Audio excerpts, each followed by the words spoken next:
우리가 오늘 이 아침에 다루는 삼위일체 교리, 삼위일체라는 번역이 너무 정확하느냐, 여기에 대한 여러 가지 논의들이 있지만은 이 복된 말씀을 나눌 수 있게 해주신 하나님께 감사드립니다. 왜냐하면요, 개신교 신앙의, 기독교 신앙의 가장 중차대하고 본질적인 교리가 이거기 때문이에요. 어떤 분이 질문하실 수 있어요. 삼위일체란 말이 성경이 없는데 왜 믿고 고백하고 교리로 다뤄야 됩니까? 그렇죠. 근데 우리가 이미 하나님 말씀론에서도 배웠고, 또 예수님에서 신앙고백서에서도 배웠고, 하나님 말씀이 알려주는 교훈과 거기로부터 건강하게, 합당하게 유추되어지는 것도 우리가 교리로 받는다 그랬죠. 예를 들어 삼위일체가 바로 그런 교리입니다. 또한 교회의 정치에 대해서도 마찬가지죠. 성경에는 장로교, 성결교, 감리교, 구세군 이런 게 없어요. 그러나 우리가 이것을 받는 이유는 여기서부터 합당하게 유출되어질 수 있는, 추론되어질 수 있는 교훈이 있기 때문입니다. 신자의 가족의 유아세례도 마찬가지죠. 유아세례란 말은 성경에 없어요. 그러나 우리가 받는 이유는 언약을 믿기 때문이죠. 삼위일체 교리가 정위된 이유는요, 이단 때문이에요. 그러니까 니케아 신경 425년에 고백되어질 때는 다분히 니케아 신경은 삼위일체적이죠. 그 이유는 바로 삼위일체를 거부하는 이단이 있었기 때문에, 아리우스 이단이 있었기 때문이죠. 그러니까 이단이 없었다면, 거짓 선생들의 공격이 없었다면 이거 없이도 정통교회는 잘 진행될 수 있었어요. 그러나 도전이 있기 때문에 응전, 신앙 고백으로 응수한 것이죠. 이 잘못된 것에 대해서 싸우지 않으면 안 돼요, 여러분. 싸움을 좋아하는 사람은 없죠. 저도 그렇습니다. 평화롭게 지내고 싶어요. 그 갈등 상황을 별로 좋아하지 않아요. 불편하잖아요. 그러나 우리는 하나님의 교회에서, 주님의 교회에서 치료받는 사람인과 동시에 치료받고 나가서 싸워야 되는 병사이기도 합니다. 그러니까 우리는 영적 전쟁을 수행해야 돼요. 하나님 말씀의 검을 가지고. 그래서 십계명 공부할 때 우리가 다루죠. 잘못된 교리가 있을 때, 잘못된 인식이 있을 때, 옳지 않은 게 있을 때 가만히 있으면 중간이나 가지, 이건 아주 옳지 않은 자세라 했어요. 그거 아닙니다, 이렇게 짚고 넘어갈 수 있어야 이게 신제된 태도라고 했어요. 그런 의미에서 잘못된 고백을 하는 사람들, 잘못된 교리를 증거하는 사람들이 믿든 안 믿든 일단 그것이 아니라고 선포하는 것은 교회의 몫이요, 신자의 몫이에요. 삼위일체 교리가 바로 그것입니다. 아리우스가 이것 때문에 회심했을까요? 그의 후손들이 이것 때문에 회심했을까요? 전 그렇게 보지 않아요. 이 거짓의 영에 쓰인 사람들은 이 세상, 이제 사탄이죠. 이 세상 신에 의해서 눈이 가려지는 사람들은요, 쉽게 돌아오지 않습니다. 이것도 신비에 쌓여 있어요. 참 그렇게 복음을 듣는데도 왜 안 돌아오는가? 아리우스 이단은요, 예수님의 신성을 믿지 않았어요. 니케아 신경과 이제 니케아 콘스탄티노플 신경이 이것을 얘기하고, 니케아 신경에는 본래 이것을 믿지 않는 자에 대한 저주 문구까지 있어요. 왜냐하면 예수님이 하나님 되시면 너무 중요한 교리인데 이것을 거부하니까요. 그들이 볼 때 성부가 가장 높으시고 진정한 하나님이셔요. 그러나 성자는 아니야. 우월한 피조물이에요. 우리보다 훨씬 낫죠. 그러나 하나님은 아니야. 그러면 어떻게 하나님이 한 분이신데 둘일 수 있어? 이런 것이죠. 그리고 그 당시에는 콘스탄티누스 황제를 비롯해서 많은 이들이 이런 니케아, 아리우스 기독교를 받아들였습니다. 그게 더 그들의 입장에 더 편했나 봐요. 그래서 우리 신앙의 선배들은 이것을 목숨을 걸고 지켰으니 그것이 바로 삼위일체 교리입니다. 예수님의 하나님 되심 교리가 해결됐어요. 그럼 또 뭐가 나오겠어요? 성령은 하나님 아니시고 성령에 대한 언급도 적고, 서신서를 봐라, 찬양의 본문 가운데 성령이 많이 생략되어 있다. 성령은 성부와 성자가 일하시는 방식을 말하는 것이지 하나의 독립된 인격 말하는 거 아니야. 거기에 대해서 이제 우리 선배들은 이 페르소나, person이라는 용어를 만들어서 위격이라는 것으로 이제 방어를 했고요. 성령도 동일하게 찬양과 영광을 받으실 하나님이시다. 신적 본질은 같으시다. 이렇게 응수를 했습니다. 그러니까 오늘날도요. 잘 들으세요. 이단들과 사이비들이 이렇게 창궐하잖아요. 그들도요. 성경 가지고 얘기해요. 참 이거 참 힘든 노릇인데요. 같이 성경을 가지고 있는데 거짓 선생들에 속한 자들, 이단들은요. 잘못된 끝으로 나아간단 말이죠. 근데 그들은 옷을 바꿔 입고 이름만 바꿔 할 뿐이지 다 옛날에 있던 것을 반복해요. 요즘에 있는 이단들 보세요. 다 아리우스 이단들. 그 이후로 나온 교회사의 다양한 이단들이 다 이름만 바꿔서 등장하는 것입니다. 삼위일체를 거부하거나 예수님의 신성을 거부하거나 성령님의 신성을 거부하거나 그런 것입니다.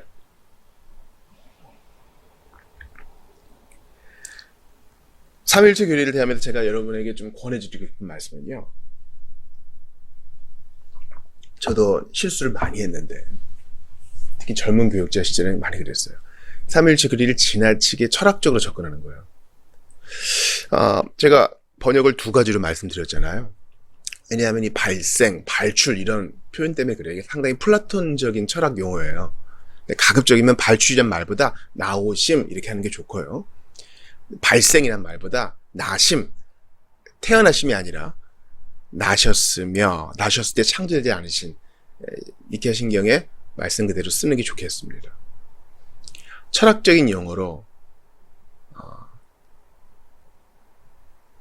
지나치게 설명하다 보면은요 성경 계시의 풍성함이 좀 약화되는 경우가 있어요.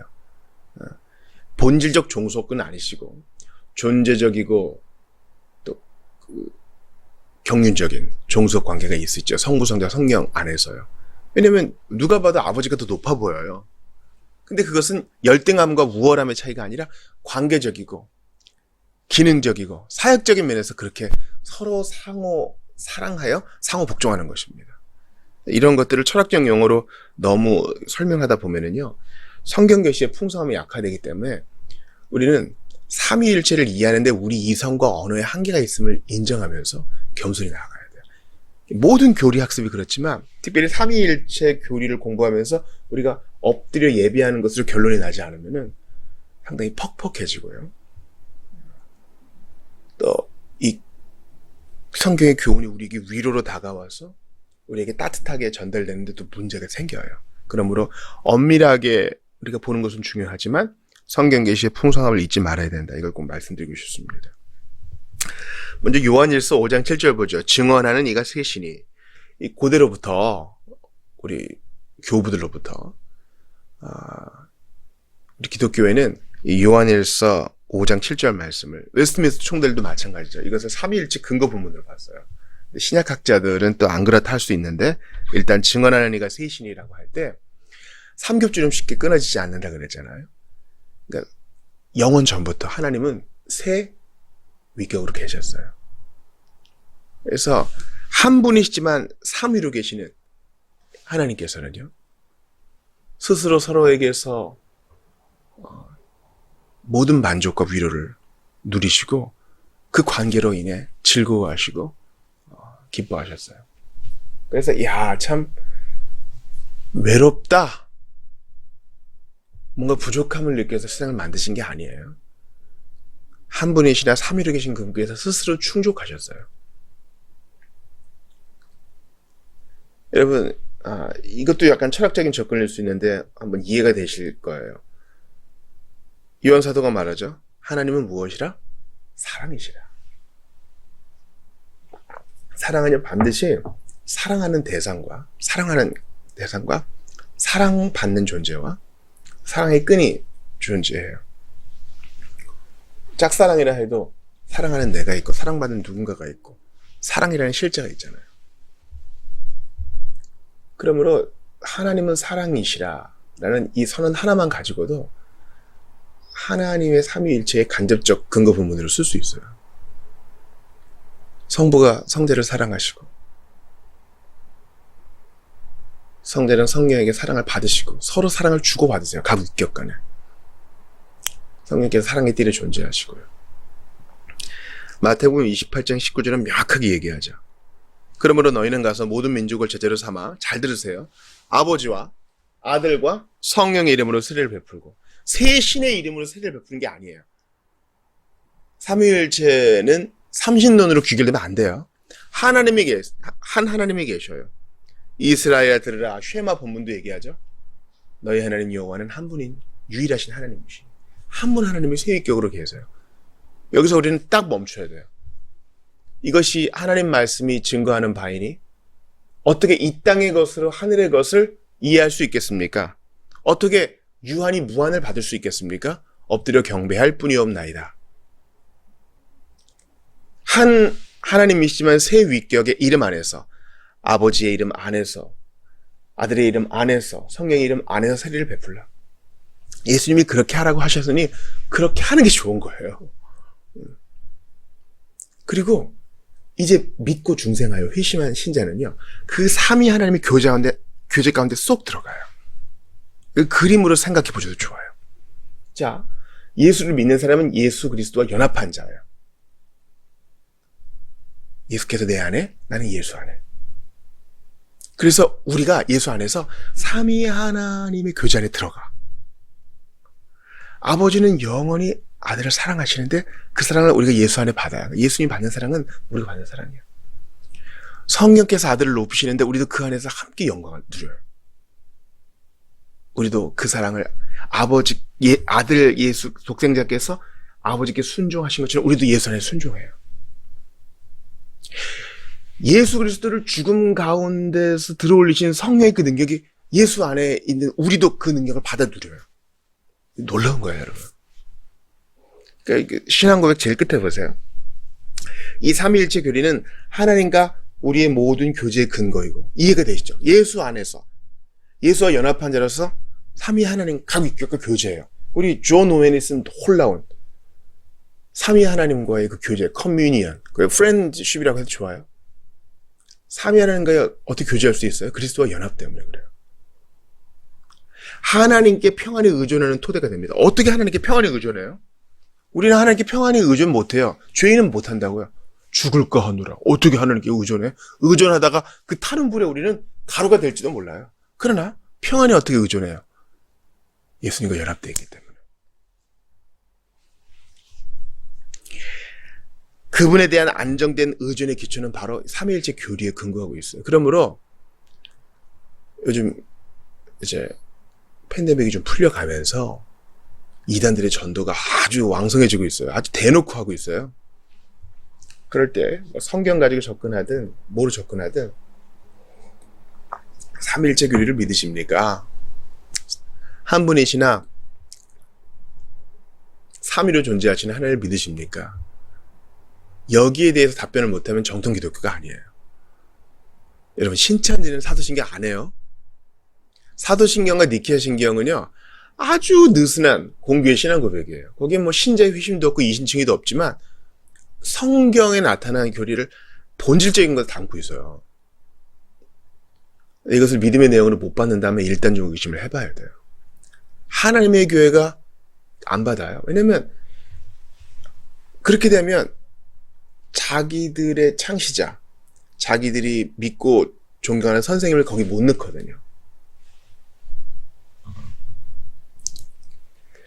고린도후서 13장 13절 보세요. 축도의 내용이죠. 주 예수 그리스도의 은혜와 하나님의 사랑과 성령의 교통하심이 너희 무리와 함께 있을지어다.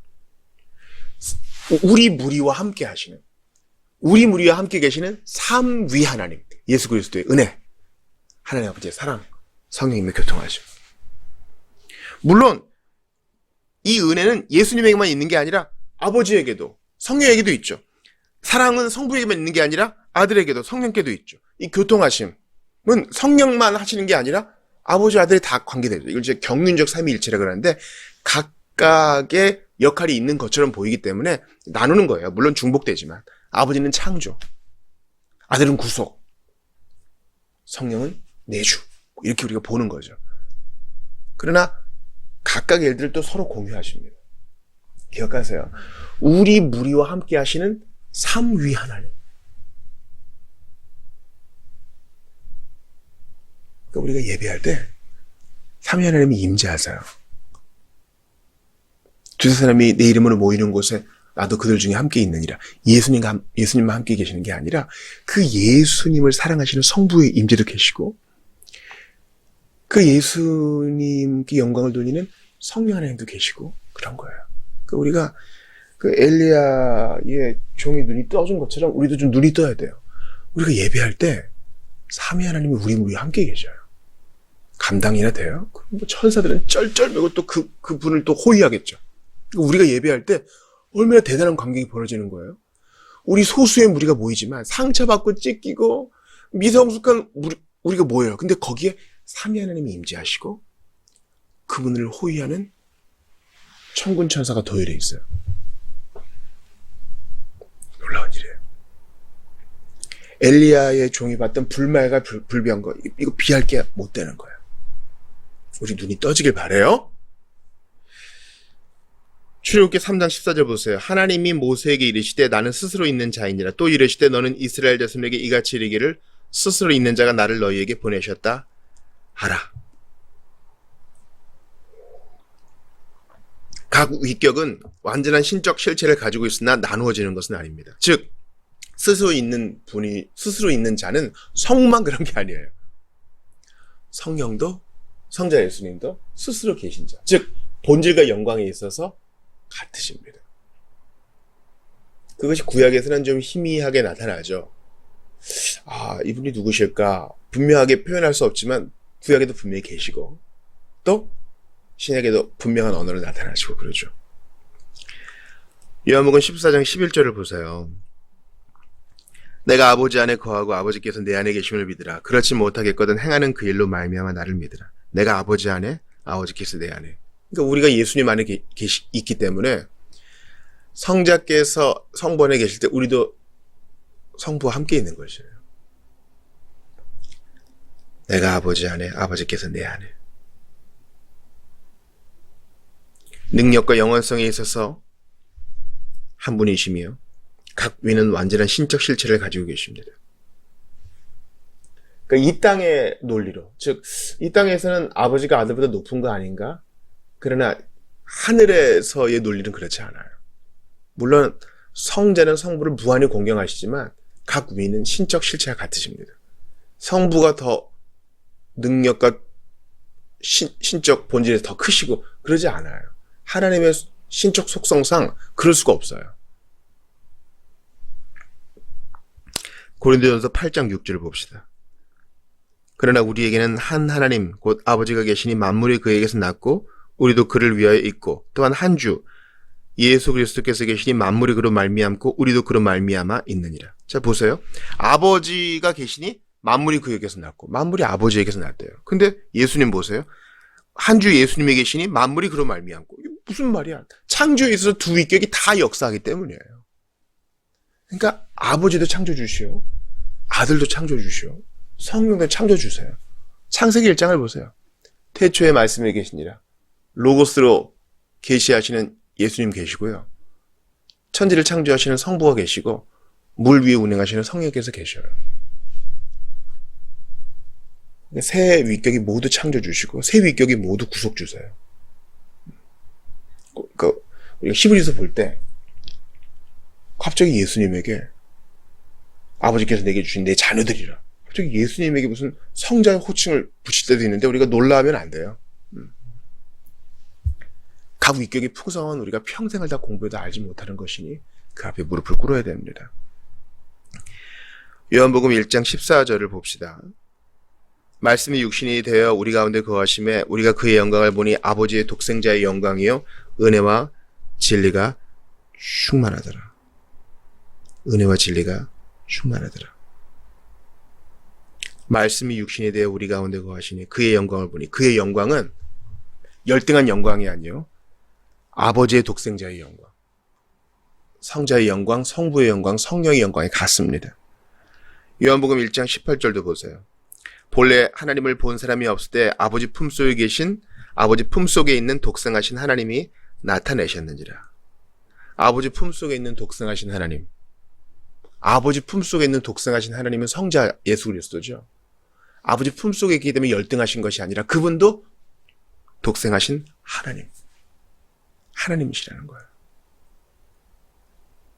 그러니까 이제 정통 신자와 아닌 자를 고백하는 방법은 예수님은 하나님이십니까? 성령은 하나님이십니까? 이 질문에 답할 수 있어야 되는 거예요. 요한복음 15장 26절을 봅시다. 내가 아버지께로부터 너희에게 보낼 보혜사 곧 아버지께로부터 나오시는 진리의 성령이 오실 때에 그가 나를 증언하실 것이요.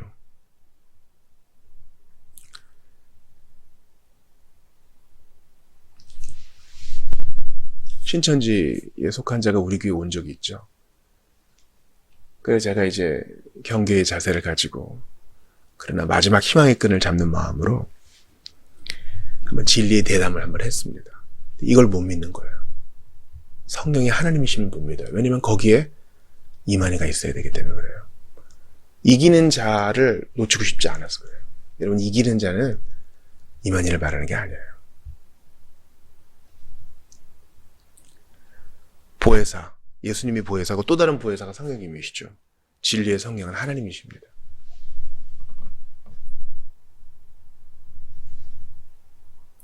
갈라디아서 4장 6절을 봅시다.